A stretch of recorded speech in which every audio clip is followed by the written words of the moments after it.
I really hate to be the negative guy, but Season 3 vibing, along with Chapter 3 as a whole, is not great from a gameplay POV and everything else. Well, the issue started with when Chapter 3 launched. It wasn't terrible, but the third season of the third chapter is just the peak of everything wrong with modern Fortnite. We got a #1 victory royale, yeah, Fortnite, we bout to get down. 10 kills on the board right now, just wiped out Tomato Town. So let's start with the battle pass, and while some of the skins are nice, none of them except one of the collab skins pique my interest to wear. Even skins in Chapter 2 after Sky did, even if it was only during the season. But now, I don't even want to wear them for one game. The first skin you unlock is Evie, and she is a nice looking skin.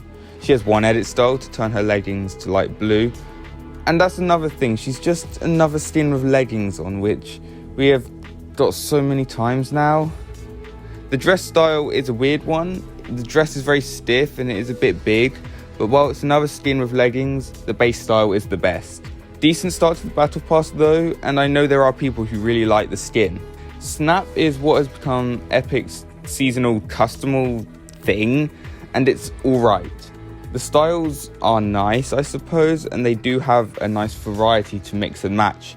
Epic need to experiment more with these custom skins and give one true customizable for a lot of cosmetics in the game, like being able to pick whatever boots you want or whatever torso you want from any skin in the game. Basically Maya, but expand that out of army gear, because it's crazy to think Maya is still the best custom skin we've had.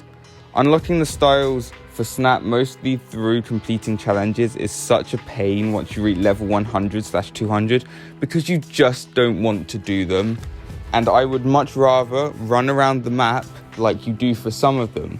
Adira is nice, but she is not great. The base style is very, very basic, and it's very dark and boring. But the other two styles are so much nicer and more colourful. Still, nothing about the skin makes me want to wear it though. Stormfarer looks like Raptor from Wish. Nothing about the skin grabs my attention. It's just not amazing. The black with mask combo is cool and all, but again, I don't ever see myself running it. Malik is just an alright skin. That is all I have to say. It's really not great. Sabina is actually a really nice looking skin, and the second hairstyle is actually better than the first. The second colour style, not so much. However, this is one skin I have never run, and I wish I did, but was too stubborn to take Sky or the Mandalorian off. And then the collab skin.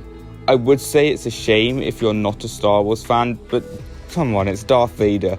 If you don't know who Darth Vader is, then what is wrong with you? But anyway, Darth Vader being in the game is so surreal, and he looks good.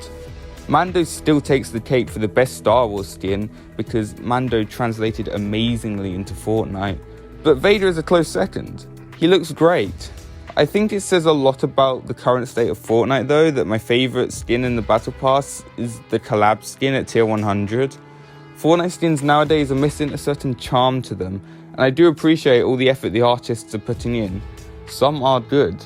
I just wish I'd have the will to wear them, but I don't feel like it, because they don't mean anything to me. None of them are connected to the story that much, and they just don't feel special anymore. But by far, the biggest problem with modern battle passes is the lack of a secret skin, and with it more than likely being another collab skin. This time, it was Indiana Jones, and we knew from the start. The Visitor back in Season 4 was special. He was a reveal. Epic started something that they couldn't keep up with. They're not even secret anymore. They're just there, staring you in the face when you load up the season. They could at least try to keep it a secret. The Foundation was, sorta. Everyone knew from leaks, but at least in game you didn't know it was the Foundation. The Q Queen was the last true secret skin, and before her, god, it was a long time. And no Predator does not count. If you like this battle pass, then more power to you, but it just ain't for me. I'm sorry. My friend has gone down. I revived him, now we're heading southbound. Now we're in the Pleasant Park streets. Look at the map, go to the marked sheet. For the most part, the map updates this season were strong. The season started off with a whole new biome being added with the reality tree at the center of it. There are mushrooms to bounce off that give you shield, and saplings to get reality trees can be found here. Not that I still grow my tree. They were cool at first with the unique mythics, but I stopped using them after a couple weeks. Brave Cave was cool for a couple weeks. It's not like I want to keep landing at these locations. Before, a new season would drop and I'd still be landing there seasons later. Lazy Links is a great example, or even Paradise Palms. They just get boring after a while now, and you go back to landing at the same 3 or 4 locations. And they took one of those 3 or 4 locations away. In fact, they took 2. Logjam is still decent, but it switches every game thanks to the reality tree, and the daily bugle got changed. That was such a good POI and they took it. Sleepy Sound and Condo Canyon changed too, but they changed the parts I never land at. The parts only bots land at, making it almost pointless to change them anyway. And then there's the Indiana Jones POI, with the boulder like in Raiders of the Lost Ark. It is a nice touch to the location along with the whole chamber, but then other than that, the location isn't great. It is kind of cool, you have to look for the code to the chamber, but the rest of the location is just so awkward to move around. Take me to your Xbox to play Fortnite today. On launch day, there were new mythics with the reality trees. I'll be honest, I've never used them, and then you have the map changes across the map, and that was really all there was for the launch of the season. The first update of the season saw Darth Vader arrive on the map with his lightsaber, which I used for one day, the day it came out, and then never again unless someone had it, and even then I don't always use it because I just don't have the will to. I don't want to when I could be taking an SMG or something. It also saw the release of the chainsaw, which does 50 damage, but I never saw any attraction to it. You don't need it unless it's for a challenge. I'll give it to Vader's lightsaber, at least you can throw it. After was the update for July 4th. Wow. Our first reality change in a reskinned flare gun with fireworks. What an update, Epic. However, the flare gun is cool, and I wish they'd stop adding it and then removing it. It's annoying, it should just stay in the game. Next was the Indiana Jones Temple, which I've already talked about a bit and how awkward it was, blah blah blah. But it saw the unvault of the Porta Fort, which no one needs anymore. It was cool when it was first added to the game, all the way back in the original Season 3. But everyone can build now, no one needs this. And it saw the addition of the Charge SMG, which is just a stupid idea for a gun. A charged shotgun was bad enough, but having to charge an SMG mid-fight, it's a dumb concept on paper, even if it does decent damage. You'll never get the chance to charge it because the enemy will either spray you with an actual SMG or shotgun you. And the recoil in it is just terrible. The Prime Shotgun was a nice addition to the shotgun roster. The first shot does more damage, but it still does not a one-hit. Continuing the trend with guns recently, and they're not doing 200 damage in modern Fortnite, and it is a pain.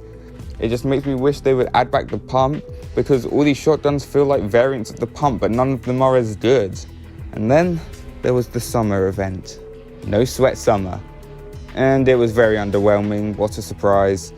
There were challenges to unlock cosmetics and also challenges related to Tilted Towers rebuild, but there weren't as many skins as there have been before, and there wasn't much added gameplay wise. No daily unvaults or LTMs like previous events.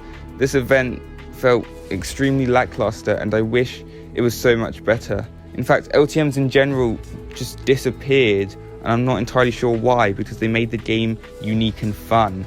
And then the update that saved the game for about a week until it became boring. But the Dragon Ball Z update was pretty good. Loads of challenges to unlock free rewards and 4 absolutely amazing skins in the item shop. Plus, of course, the 2 mythics. The Kamehameha was cool for the first couple of days until everyone learned how to dodge it. And the Nimbus Cloud is just a reskinned witch broom, so I'll take it, I guess. It's fun. You can take Rusty Mire, but not Loot Lake. But by far, my biggest disappointment with Chapter 3, and the vibe in Season especially, is that the game is just not fun anymore. There are very few standout locations in the game, and the loot pool is just bad. The only gun remaining from Chapter 1 is the heavy sniper. What kept me playing during Chapter 2 was the familiarity of the loot pool.